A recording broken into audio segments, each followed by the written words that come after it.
The chamber looked such a bright little place to me, as the sun shone in between the gay blue chintz window curtains, showing papered walls and a carpeted floor, so unlike the bare planks and stained plaster of Lowood, that my spirits rose at the view.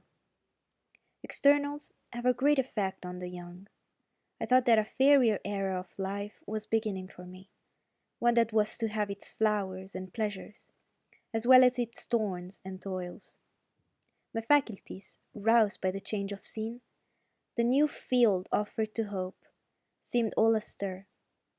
I cannot precisely define what they expected, but it was something pleasant, not perhaps that day or that month, but at an indefinite future period. I rose. I dressed myself with care, obliged to be plain, for I had no article of attire that was not made with extreme simplicity. I was still by nature solicitous to be neat. It was not my habit to be disregardful of appearance, or careless of the impression I made. On the contrary, I ever wished to look as well as I could, and to please as much as my want of beauty would permit. I sometimes regretted that I was not handsomer. I sometimes wished to have rosy cheeks, a straight nose, and small cherry mouth. I desired to be tall, stately, and finely developed in figure. I felt it a misfortune that I was so little, so pale, and had features so irregular and so marked. And why had I these aspirations and these regrets? It would be difficult to say. I could not then distinctly say it to myself. Yet I had a reason, and a logical natural one too. However, when I had brushed my hair very smooth, and put on my black frock, which, Quaker-like as it was, at least had the merit of fitting to a nicety, and had adjusted my clean white tucker, I thought I should do respectably enough to appear before Mrs. Fairfax, and that my new pupil would not at least recoil from me with antipathy. Having opened my chamber window, and seen that I left all things straight and neat on the toilet table, I ventured forth. Traversing the long and matted gallery, I descended the slippery steps of oak. Then I gained the hall. I halted there a minute. I looked at some picture on the walls. One I remember represented a green man in a cuirass, and one a lady with powdered hair and a pearl necklace. At a bronze lamp pended from the ceiling, at a grey clock whose case was of oak curiously carved, and ebon black with time and rubbing. Everything appeared very stately and imposing to me, but then I was so little accustomed to grandeur. The hall door, which was half of glass, stood open. I stepped over the threshold. It was a fine autumn morning. The early sun shone serenely on embrowned groves and still green fields. Advancing onto the lawn, I looked up and surveyed the front of the mansion. It was 3 stories high, of proportion not vast, though considerable. A gentleman's manor house, not a nobleman's seat. Battlements round the top gave it a picturesque look. Its grey front stood out well from the background of a rookery, whose cawing tenants were now on the wing. They flew over the lawn and grounds to alight in a great meadow, from which these were separated by a sunk fence, and where an array of mighty old thorn trees, strong, knotty, and broad as oaks, at once explained the etymology of the mansion's designation. Farther off were hills, not so lofty as those round Lowood, nor so craggy, nor so like barriers of separation from the living world, but yet quiet and lonely hills enough, and seeming to embrace Thornfield with a seclusion I had not expected to find existent so near the stirring locality of Millcote. A little hamlet, whose roofs were blent with trees, struggled up the side of one of those hills.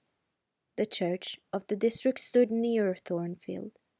Its old tower top looked over a knoll between the house and the gates.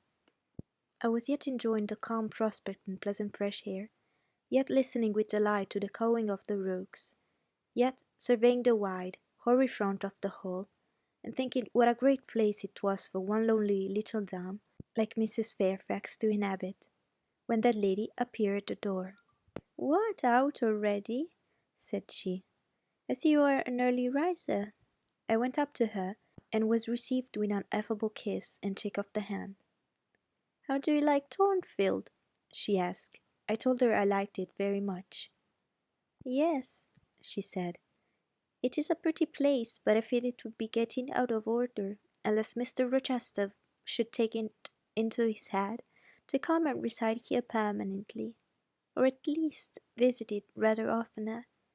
Great houses and fine grounds require the presence of the proprietor." "Mr Rochester?" I exclaimed. "Who is he?" "The owner of Thornfield," she responded quietly. "Did you not know it was called Rochester?" Of course I did not. I had never heard of him before, but the old lady seemed to regard his existence as a universally understood fact, with which everybody must be acquainted by instinct. "I thought," I continued, "Thornfield belonged to you." "To me? Bless you, child! What an idea! To me? I am only the housekeeper, the manager. To be sure, I am distantly related to the Rochesters by the mother's side, or at least my husband was. He was a clergyman, incumbent of Eyre, that little village yonder on the hill, and the church near the gates was his.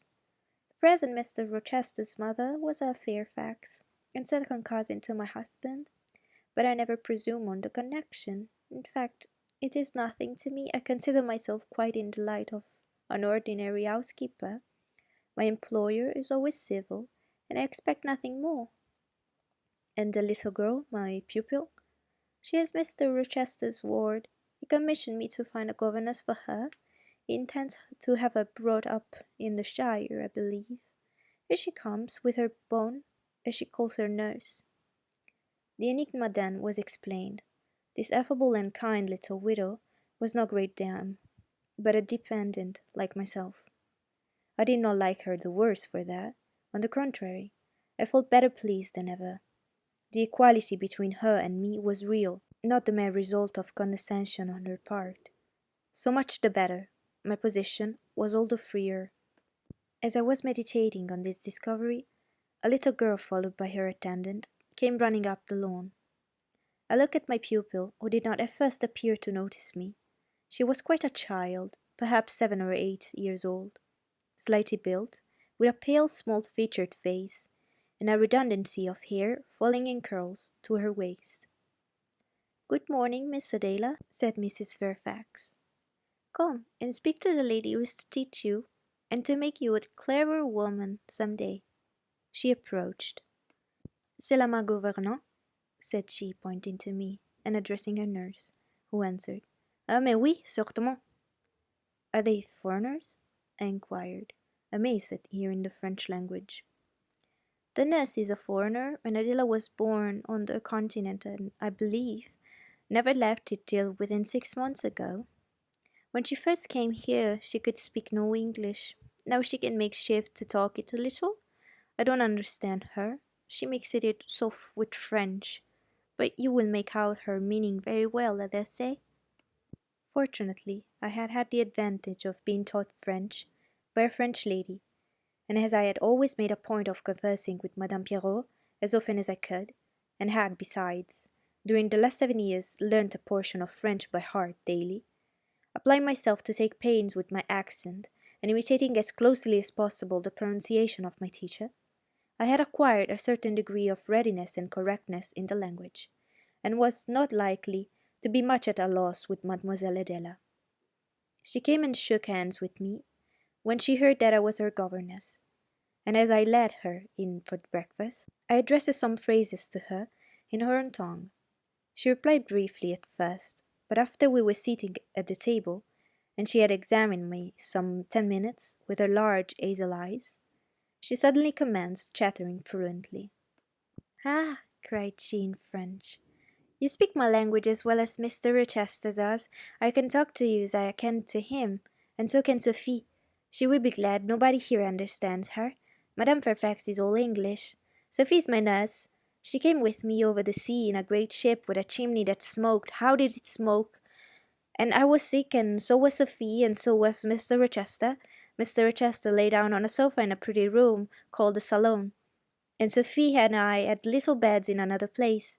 I nearly fell out of mine. It was like a shelf. And, mademoiselle, what is your name? Eyre, Jane Eyre. Eyre? But I cannot say it. Well, our ship stopped in the morning, before it was quite daylight, at a great city, a huge city, with very dark houses and all smoky, not at all like the pretty clean town I came from, and Mr. Rochester carried me in his arms over a plank to the land, and Sophie came after, and we all got into a coach, which took us to a beautiful large house, larger than this and finer, called an hotel. We stayed there nearly a week. I and Sophie used to walk every day in a great green place full of trees called a park, and there were many children there besides me, and a pond with beautiful birds in it that I fed with crumbs. Can you understand her when she runs on so fast? Asked Mr. Fairfax. I understood her very well, for I had been accustomed to the fluent tongue of Madame Pierrot. I wish, continued the good lady, you would ask her a question or two about her parents. I wonder if she remembers them. Adele? I inquired. With whom did you live when you were in that pretty clean town you spoke of?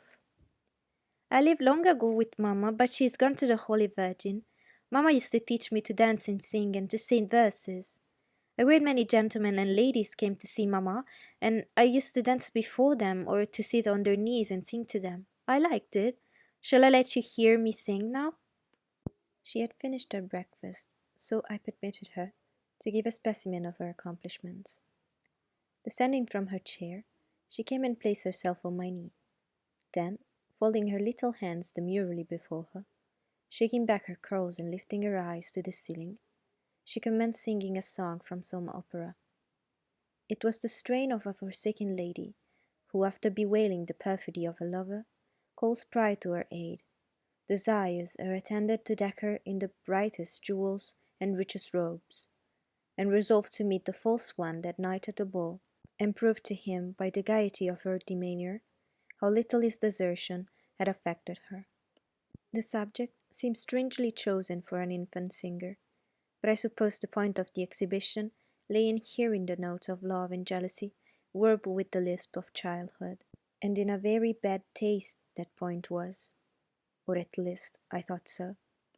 Adele sang the canzonette tunefully enough, and with the naivete of her age. This achieved, she jumped from my knee and said, "Now, mademoiselle, I will repeat to you some poetry." Assuming an attitude, she began La Ligue de Rat, Fable de La Fontaine. She then declaimed the little piece with an attention to punctuation and emphasis, a flexibility of voice, and appropriateness of gesture, very unusual indeed at her age, and which proved she had been carefully trained. "Was it your mamma who taught you that piece?" I asked. "Yes, and she just used to say it in this way. Qu'avez-vous donc? Lui dit un de ces rats, parle." She made me lift my hand so to remind me to raise my voice at the question. "Now, shall I dance for you?" "No, that will do. But after your mamma went to the Holy Virgin, as you say, with whom did you live then?" "With Madame Frederic and her husband. She took care of me, but she is nothing related to me. I think she is poor, for she had not so fine a house as mamma. I was not long there. Mr. Rochester asked me if I would like to go and live with him in England, and I said yes, for I knew Mr. Rochester before I knew Madame Frederic, and he was always kind to me and gave me pretty dresses and toys. But you see, he has not kept his word, for he has brought me to England, and now he has gone back again himself, and I never see him." After breakfast, Adele and I withdrew to the library, which room, it appears, Mr. Rochester had directed should be used as the schoolroom. Most of the books were locked up behind glass doors, but there was one bookcase left open, containing everything that could be needed in the way of elementary works, and several volumes of light literature, poetry, biography, travels, a few romances, etc.